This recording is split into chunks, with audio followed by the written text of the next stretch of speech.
magpapastil tayo ng mga box logo. Ayan, sa mga naghahanap ng steel na box logo, ito yung available dito sa shop ko. Paikutan natin. Ayan yung sa side, harap, size nito size 718.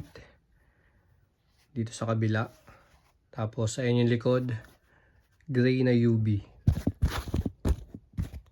Tapos ayan yung loob, meron tayo nito 718. Tapos meron din tayo nito 7/1 half. Paikutan natin, two-tone, mga two-tone na box logo yung papastil natin ngayon. Ayan siya. Meron din tayong 718 nyan.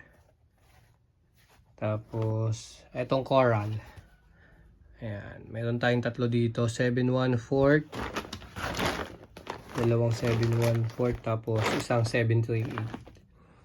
Ayan, kapag size mo to, PM mo agad ako makaka-quality ha. Ayan, papastil natin to, steel.